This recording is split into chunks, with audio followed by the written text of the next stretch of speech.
December மாதம் குளிர் ஆளை வாட்டி வதைக்குதுங்க. இந்த குளிருக்கு என்னடா செய்கிறதுன்னு காலையில் லஞ்ச் பாக்ஸ்க்கு யோசிக்கும் போது இன்னும் 2 நாள் தான் ஸ்கூலு. ஐயா ஜாலி அப்படிங்கிற ஒரு சுறுசுறுப்போட இன்றைக்கி எந்திரிச்சு காலைல கோகோனட் ரைஸ் செஞ்சிடலாம் அப்படின்னு சொல்லிட்டு வந்தேன். இன்றைக்கான ரெசிபி கோகோனட் ரைஸ் தான். வாங்க பார்க்கலாமா? அதுக்கு ஃபஸ்ட்டு தேங்காய் நல்லா ஃப்ரெஷ்ஷான கோகோனட்டாக உடச்சி எடுத்து வச்சுக்கோங்க. துருவுறதுக்கு ரெடி பண்ணி வச்சுக்கோங்க. ஒரு கடாயில் கடுகு, கருவேப்பிலை, வரமிளகா போட்டுக்கோங்க. தேவைன்னா பச்சை மிளகா போட்டுக்கோங்க. இது கூட உங்களுக்கு கடலப்பருப்பு, உளுந்தம்பருப்பு, வேர்க்கடலை எது பிடிக்குமோ நீங்கள் ஆட் பண்ணிக்கோங்க. எங்கள் பாப்பாங்களுக்கு வந்து எதுவுமே பிடிக்காது. சிம்பிளாக இருந்தால் தான் எங்கள் பாப்பாங்களுக்கு ரொம்ப பிடிக்கும்.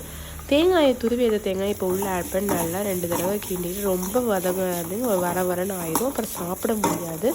ஓரளவு லைட்டாக அந்த ஈரப்பதம் இருக்கணும். அதெல்லாம் அப்போ தான் நல்லாயிருக்கும். இந்த மாதிரி நல்லா கிண்டிட்டு இப்போ சாப்பாடு வடித்து ஆற வச்சுருக்க சாப்பாடு நல்லா வெந்து வைக்க பாருங்கள். இந்த மாதிரி டைம் நல்லா ஆறின உடனே அதை அதுக்குள்ளே போட்டு நம்ம கிளறிக்க போகிறோம். நான் இறக்கி வச்சுட்டேன். இறக்கி வச்சுட்டு அதுக்கப்புறம் தான் கிளறேன்.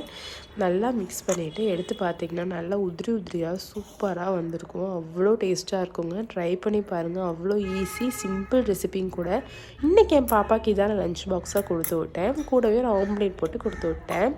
இந்த மாதிரி என்னோடய வீடியோஸ்க்காக, என் லைஃப் ஸ்டைல் வீடியோஸ்க்காக, குக்கிங் வீடியோஸ்க்காக என்ன மறக்காமல் சப்ஸ்கிரைப் பண்ணி வச்சுக்கோங்க. நெக்ஸ்ட் வீடியோவில் பார்க்கலாமா? அதுக்கு முன்னாடி இந்த டெக்கரேஷன் எப்படி இருக்குன்னு சொல்லுங்கள்.